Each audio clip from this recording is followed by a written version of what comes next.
आएगा, कब आएगा कोई जानकारी। वहाँ पर डॉक्टर ने किसी ने चेक नहीं करा, सिर्फ लापरवाही बरती जा रही है अस्पताल के अंदर।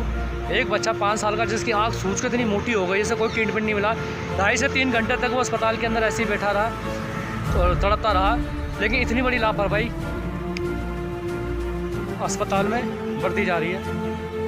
हमारे मौजूदा जो हमारी सरकार है, केजरीवाल सरकार जो है, वो लाख दावे करे और सत्येंद्र जैन जी लाख दावे करे कि दिल्ली सरकार के द्वारा जो अस्पताल है, मौजूदा सरकार द्वारा जो अस्पताल बनाए गए दिल्ली राजधानी में, वो बेहतर व्यवस्थाओं के साथ काम करे। सारा झूठ है। ज़मीनी स्तर पर आज भी दिल्ली राजधानी के अंदर ज़मीनी स्तर पर लापरवाही बरती जाती है। पेशेंटों को आप वीडियो में देखेंगे किस तरह से भीड़ की तरह बैठे हुए हैं। कोरोना महामारी के टाइम में भी यही हालात थे, आज भी हालात थे। पहली बार जब कोरोना पड़ा था तो कह सकते हैं कि चलो एकदम से कोई बीमारी आई, इसकी जानकारी सरकार को थी, लेकिन लापरवाही बरती गई। इसके बाद में फिर कोरोना आया, फिर लाखों लोगों की जान गई मौजूदा सरकार की लापरवाही की वजह से। लाखों लोग मारे गए ऑक्सीजन के लिए, और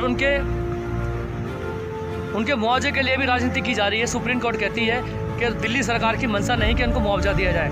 मुआवजे के लिए भी सोचना है। लाखों करोड़ों हज़ारों करोड़ रुपया बर्बाद करने वाले मौजूदा सरकार के अंदर, जिनकी अगर प्रॉपर्टी आप चेक करेंगे तो करोड़ों हज़ारों करोड़ में होगी, जिनका पैसा स्विस बैंकों में भी जमा है। दिल्ली राजधानी के अंदर बता रहा हूँ मैं, दिल्ली राजधानी के अंदर में स्विस बैंक भी ये कहता है कि तुम्हारे देश का, भारत का पैसा हज़ारों करोड़ के हिसाब से जमा स्विस बैंक में जमा है, इसकी कार्रवाई करो, इस पर एक्शन लिया जाए। लेकिन हमारे जो प्रधानमंत्री है मोदी जी, वो दिल्ली के मुख्यमंत्री, वो तमाम ऐसे जो लीडर हैं जो लोगों को ये कहते हैं कि हम गरीब, शोषित, वंचित, पीड़ित लोगों के लिए काम करते हैं, दरअसल एक जुमला है, एक छलावा है। ये लोग सिर्फ गुमराह करते हैं लोगों को। और मुझे इस बात का कतई डर नहीं है कि ये मौजूदा ताकतवर लोग क्या कर सकते हैं, क्या नहीं कर सकते। मैं सिर्फ इतना जानता हूँ कि अगर समाज को जागरूक होना है, अगर जागरूक नहीं हुआ तो इसका खामियाजा, जैसे कोरोना में लाखों लोग मरे थे ना, ऐसे पल पल एक एक बारी करके सब मरेंगे। कोई किसी को बचाने वाला नहीं है। एकजुट होना होगा, संघर्ष के खिलाफ आवाज़ उठानी होगी, क्योंकि हम लोगों के पास कोई रास्ता नहीं है। क्योंकि गरीब, शोषित, वंचित, पीड़ित लोगों की आवाज़ मौजूदा सरकार और प्रशासन, पुलिस कोई नहीं सुनती है। सिर्फ भेड़ बकरियों की तरह लोगों को मारा जा रहा है।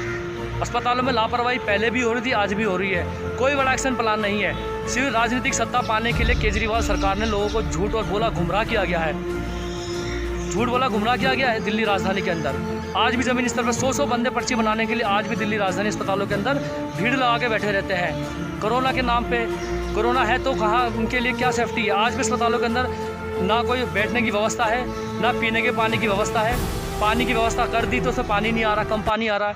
तमाम तरी व्यवस्थाओं से जूझ रहे हैं लोग, क्योंकि मौजूदा सरकार ने लोगों के साथ में छलावा किया, धोखा किया। आप मुख्यमंत्री हैं, बने रहे, हमें से कोई मतलब नहीं है।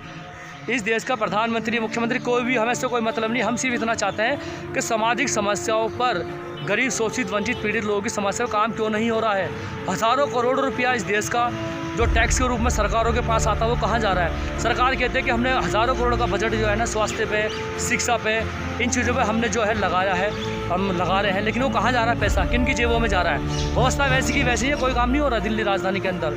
अगर और जो चौथा स्तंभ कहा जाता है मीडिया इस देश का, आज यहाँ तक नौबत आ गई है कि इसे दलाल मीडिया कहा जाता है। आज मीडिया ने अपना अस्तित्व जो है ना, चंद पैसों के चक्कर में अपना ज़मीन अपना मार चुके हैं, सब खोया है इन्होंने। जिस चौथे स्तंभ को लोग अगर दलाल कहने लग जाए तो ऐसे मीडिया को डूब के मर जाना चाहिए। क्या इस देश की मीडिया को नज़र नहीं आता है। तालिबान की बात करते हैं जो हज़ारों किलोमीटर दूर है, उसकी बात कर रहे हैं, लेकिन देश के अंदर जो गरीब, शोषित, वंचित, पीड़ित लोग हैं, आज भी जो भुखमरी का जीवन जी रहे हैं, अस्पतालों की व्यवस्था ख़राब है, शिक्षा का बुरा हाल है, तमाम पानी के लिए लोग तरस रहे हैं। 6-6 महीने हो जाते हैं, पानी नहीं आते। कोरोना टाइम के अंदर भी पानी नहीं आ रहा है। इतनी व्यवस्थाएँ ख़राब है, इसके बावजूद भी इन नेताओं को, इस सरकार को शर्म नहीं आती है। फिर कहते हैं कि कमर कस लो। सरकार, केंद्र सरकार, मौजूदा सरकार कहते हैं कि कमर कस लो, एमसीडी में सीटें लानी है। कहते हैं कि कमर कस लो, एमसीडी में सीटें लानी है। अरे तुम लोग 15 साल शासन करने के बाद में फिर सत्ता में आने की बात करते हो।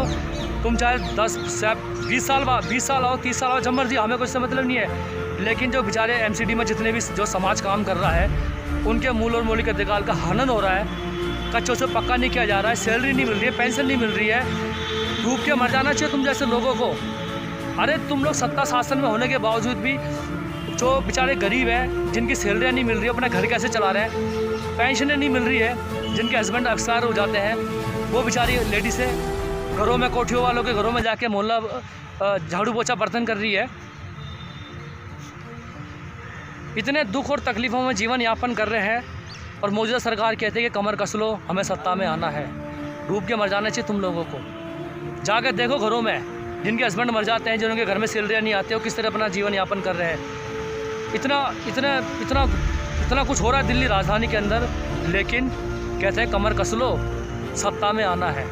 तुम कमर कस लो, जो मर्जी कर लो, सत्ता में आओ, हमें इससे कोई मतलब नहीं है। लेकिन तुम लोग जो कर रहे हो ना, ये सही नहीं है। और मैं समाज से भी कहूँगा कि समाज के लोग जो जागरूक लोग हैं वो जागरूकता फैलाएं, जागरूक करें लोगों को।